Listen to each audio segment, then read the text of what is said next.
さて始まりましたメロディーズ・オブ・ア・ジャーニーエピソード2。このインタビューでは著名人から身近な人までさまざまな仕事に就いている方々にご自身の仕事をどうして選んだのか、ご自身の人生の道をどのように築いてきたのか、そしてその過程で直面した困難や得た気づきについて伺います。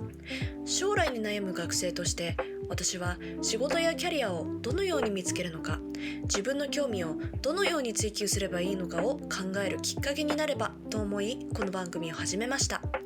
私と同じような年代の同じような悩みを持っているリスナーの皆様にもシェアできたらなと思っています。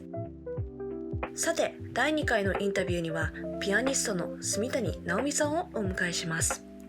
炭谷なおみさんはクラシック音楽、室内楽、現代音楽など幅広いジャンルで活躍するピアニストであり作曲家です。カリフォルニア州を拠点に活動し、南カリフォルニア大学 USC でピアノ演奏と鍵盤競争芸術の学士号、修士号、博士号を習得しました。キャリアを通じて直美さんは現代作曲家や若手作曲家の作品を積極的に推進し、国際的な公演や音楽祭、教育活動に参加してきました。20年以上にわたり演奏と教育活動に従事し、ペパーダイン大学では教鞭を取るほか、アン・アキコ・マイヤーズをはじめとする著名なアーティストと共演してきました。現在はヤマハコーポレーション・オブ・アメリカで音楽教育カリキュラムマネージャーを務め、作曲学生の指導や音楽のスキル向上をサポートする活動に取り組んでいます。なお、今回のエピソードは英語でのインタビューになっていますが、日本語字幕がついていますので安心してご覧いただけます。Can I start? Yeah, we can start. Okay, to go straight to the first question, what first inspired you to start playing the piano as a child? And was there a pivotal moment or person who sparked your love for music? Well, I would say that I started because my mom put me in music class, but it's because I was always crying in preschool, except for music class. And so the teacher at the preschool at Montessori said, I think she really enjoys music. You should enroll her in some kind of music class or maybe learn an instrument. And I apparently really liked the piano from the very start. And so my mom's friend had her daughter in Yamaha music school. So that's why she said, well, we'll just put her in Yamaha. So that's why my mom decided to just enroll me there because she didn't know anything else, right? She had just come to the United States, didn't really know English. So she just kind of went with the word of mouth. And that's how I became involved with Yamaha actually when I was 4 years old. That's interesting. Yeah, but things moved very quick. I was a natural on the piano, apparently. That's what my mom said. And so I kept developing very quickly to the point where by 5 years old, I was writing my own music. I had written my first composition and then wrote music year after year after that. So, things progressed very quickly. And, my mom put me in private lessons. I still continued with Yamaha, obviously, and then did the junior original concert program where I wrote music every year. And I got to play and all that kind of stuff. So you have so much talent, it seems, but is music always a central part of your life? Or did you balance it with other aspects of a typical student life? Well, I did ballet too. I did ballet and piano. So I was pretty committed to both until I was about 7. And then my mom said, you have to choose one or the other. After that, things kind of really just became music focused. Obviously, I went to school. I had some friends, but I didn't really have time to go out and have a social life as most people would know it now. I didn't go to movies. I didn't really attend birthday parties. Every weekend was filled with music lessons, writing music. Yeah. So you were really committed to music from an earlier stage. I was, yes. And so were my parents actually. And that's probably what really excelled me further was just having that support from my parents, just saying, hey, this is what you need to be doing. I didn't like it all the time. I have to be honest. I really didn't want to go and have fun and, do the things that normal people were doing. But when I look back on it now, I realize that those were so important, right? To focus on something that much and give it basically your whole life to it. Were you ever like concerned about like the uncertainties of becoming a professional pianist? And Yes. how did you like possibly overcome those doubts? I think there's always a doubt when it comes to being a freelance musician in general. You know, you have to worry about it at some point, you know, when you're in your college years and you're in your degree in piano, it's fine. You're kind of in a cocoon where it's safe. You know, you do what you're supposed to do, right? So you take your classes, take your lessons, do your recitals, and play for other people. Like you have all these experiences. It's usually when you step out of it, or the anticipation of stepping out of that scenery, that causes a lot of anxiety. Well, how am I going to pay rent, right? Or how am I going to pay my bills? How am I going to pay for my own insurance? All those things come into play. Thankfully, I had set myself up pretty well by starting my own teaching studio, right, in Palos Verdes. And I had one student to start with. Oh. Little by little, I started adding a little bit more, and that became kind of like my allowance, kind of like the starting point of my teaching career. And so when I graduated, I had something to kind of fall back first, right? And I was like, all right, so if I need to make rent, I need to make this amount of money. Then you start thinking of all those things. And then you also and then I started taking gigs, right? So I would play for different students preparing for competitions. And that would help me to then add to my income, you know? I think that's the thing, is that like, I knew I had the ability to be successful in what I wanted to do, which was to be a collaborative pianist. I knew I could do it. It's just a matter of networking and finding the right people. And of course, there are always going to be bad experiences where it's going to come up, you know, put you down a little bit, and just be like, oh man, like I wish that didn't happen. I wish this person wasn't so mean to me. You know, things like that always happen. And all these experiences build you up, right? So then you move on to the next thing. And then I was really lucky. I'm really grateful the way things fell into the path correctly. And there was never a point where I was like, I don't think I'm going to make it. I'm not going to make my rent this month. It was never like that. And again, I had very supportive parents too. So I knew that if I had to, I could go back to them and ask for help. Was there a particular skill or like experience that you learned in your childhood that helped you navigate through that process of your success as a teacher? Let me see. I think there are so many. That's a very good question. Because I think everything that I experienced in my childhood, everything that I went through, all the struggles of, you know, performance, but also the amount of support I got from my teachers and the way they taught me was, I think, the biggest influence in becoming a teacher. You know, if it weren't for these great teachers that I had and these inspiring teachers that I had that really worked not only on the piano playing side, but also the emotional and mental side of a performer, you know. When I had that kind of teacher, I was like, I want to be like him. I want to be able to inspire students and to get over their mental blocks that they may be having, you know. And I think it was in that moment where I realized, you know what, I think I really want to be a teacher. And I was, you know, like when I first started college, I was like, I don't know, you know, maybe teaching isn't my thing. Maybe I just want to play, you know, all that kind of stuff. But when you start to see these inspiring teachers, it's like, man, they make the biggest difference, you know. They really do, and they can make or break anybody. And I wanted to be a teacher that could make a student that could really get them far and to enjoy music the way I do.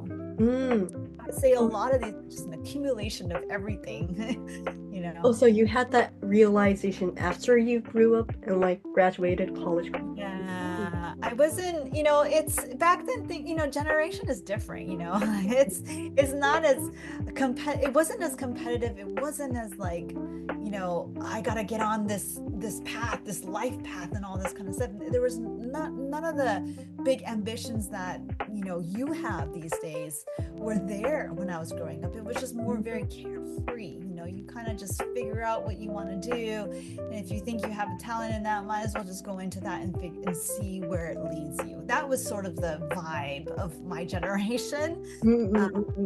So I wasn't one of those people where I was like, this is really what I want to do. I want to be a performer. I want to be a pianist. I wasn't like that. I was still teeter-tottering between piano and composition, to be honest. Do you ever have regrets about choosing this path, like not choosing composition but piano, or do you feel confident that it was the right decision? I do feel that it was the right decision.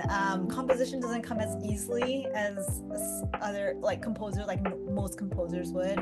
It's not, I can do it if I'm like put in the deep end of the pool, and I will do it if I need to, but it's not the most natural thing for me. And for me, playing piano, collaborating with other musicians, those things are way more fun for me. Composition becomes too stressful because it's like, I don't like this idea, I don't like this idea, I don't like this, and it just becomes a towering like Lego blocks of things that I'm not happy with. So for me, I think I did choose the right path to piano performance. Looking back on your like early training and like childhood experiences, like shaped your like approach to interpreting music? I think in general, because I have that composer's mindset still, you approach it from both the pianist side but also the composer side, right? And so all of the things that I did, and I think this is the big idea here, is that everything that you surround yourself with when you're young is going to plant something inside of you. You never know when that seed is going to sprout, and you never know who's watering that seed, if that makes sense. So I would say that so many of the things that I did when I was younger shaped the way I see music now, right? So the fact that I did composition, I immersed myself a lot more into orchestral music when I was young. I studied a lot of orchestral music. I studied a lot of composers just to be, just to see how they wrote their music.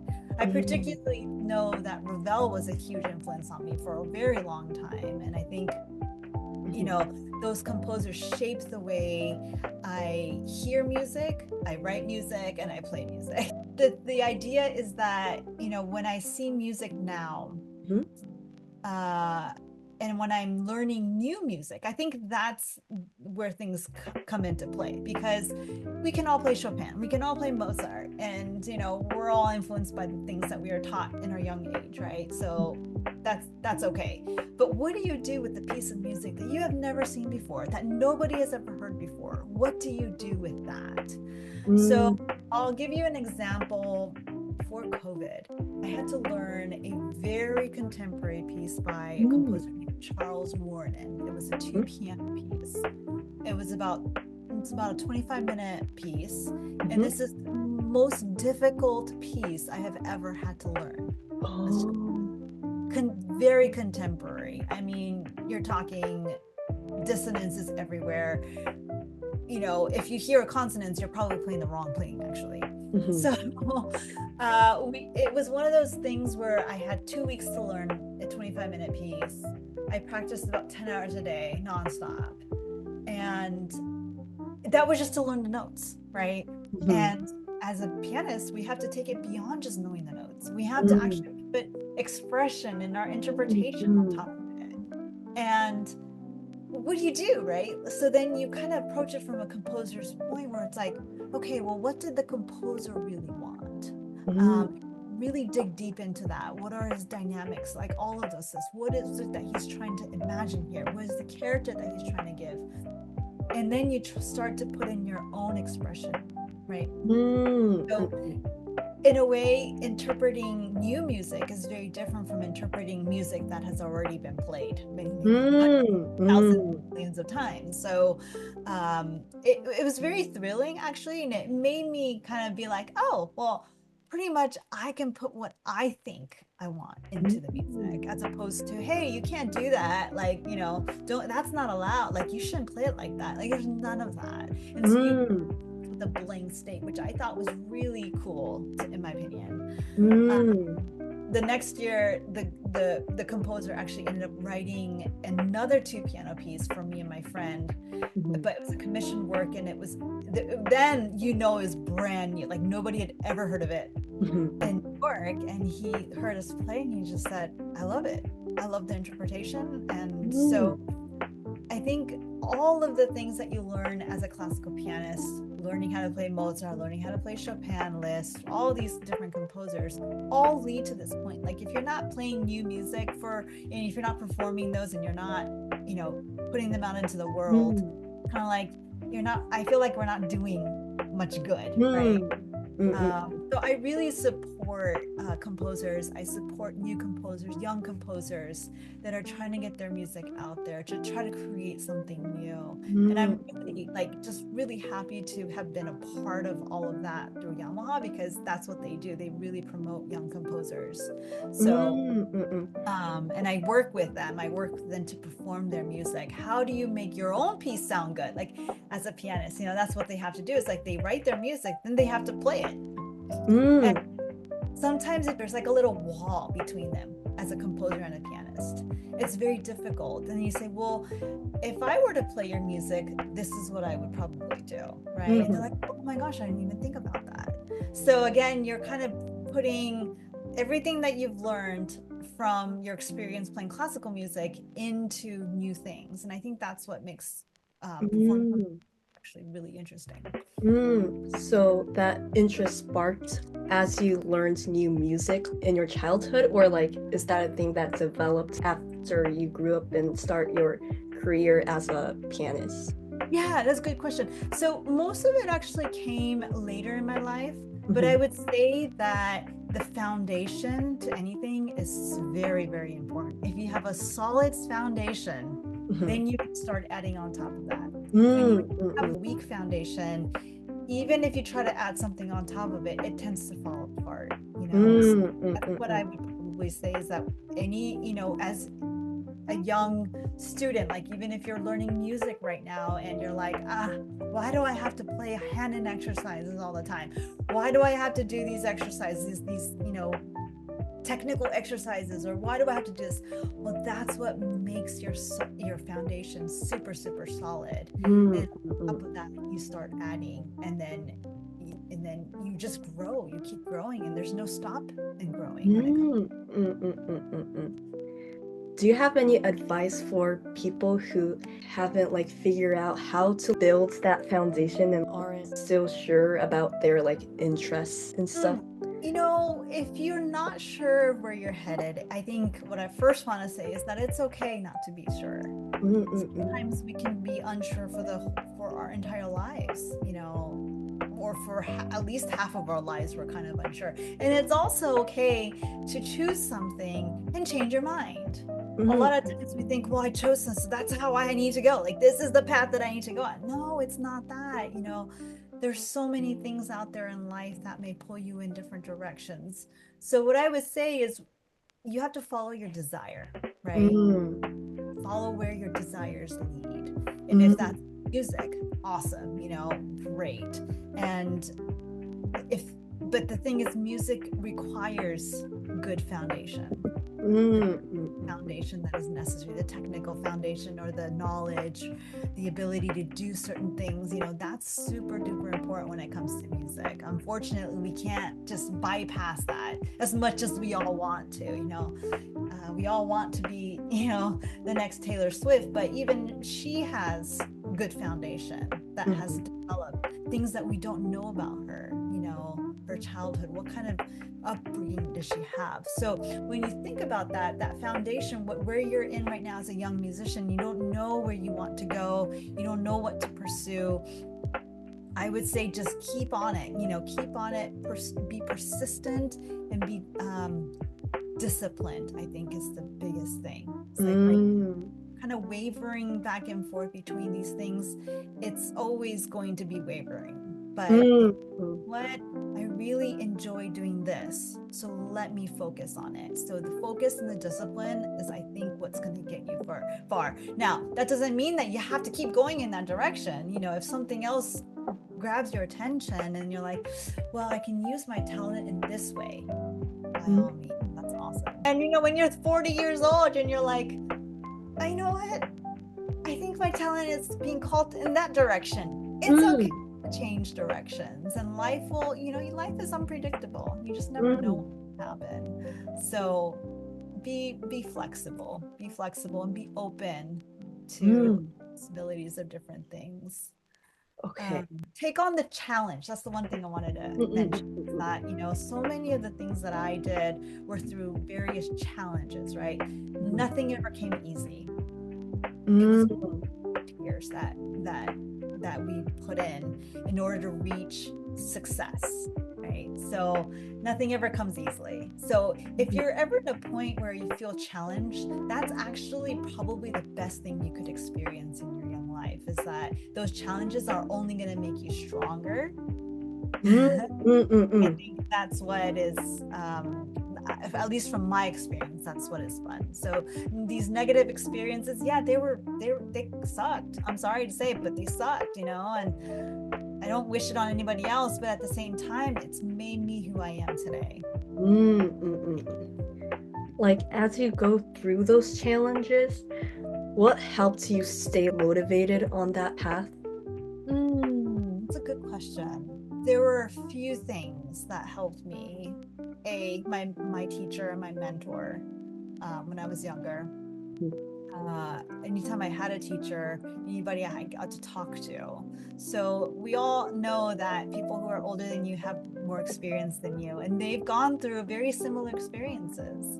And I feel like just talking to them about it really helped me get back on track when I felt like I lost my way. And there were certainly points in my life where I felt like I lost my way and I didn't know what to do. But I would always reach out to my professor, my teacher, to talk through it. And he was always there. And this is what I'm telling you, like, the teachers that I've had have always been there for me, always inspired me and been supportive, and just, they didn't dismiss me. They were like, okay, well, let's figure it out together. And so I would say that teachers were a big deal. Like, they were such a good support system. Family in so many ways, like, I understand not everybody has supportive family, but I was really lucky enough to have very supportive parents. And your peers, sometimes your friends are the ones that really get you through those tough times. And they just said, hey, we're there for you. We got you. We understand you. But let's just go into the next thing. And there's always something coming up next, right? That's the thing. Like, you can't just stop your life and be like, all right, I'm going to cancel everything in my life just because I'm going through this thing. Can't do that. So then you say, okay, I have another work tomorrow. I have to go play tomorrow. I'm going to keep playing tomorrow. You do that, you prepare for it, and you keep doing the best that you can. And I think that's the thing, is that, like, you do the best that you can in every situation. Bring your best foot forward. And I don't think that you can really fail with that.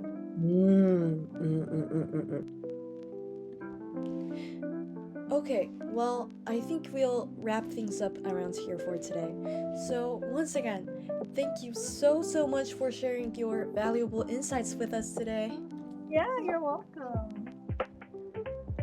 はい、ということで、今回のインタビューでは音楽の世界に限らず、これから進路を考える若い世代にとって大切なヒントをたくさんいただけたように感じます。特に移り変わる時代の中で何よりも基礎を大切にし、自分自身の土台をしっかりと築くこと、そして出会いと経験を重ねて自分が求めているキャリアを徐々にクリアにしていくことが重要なのだなと改めて実感しました。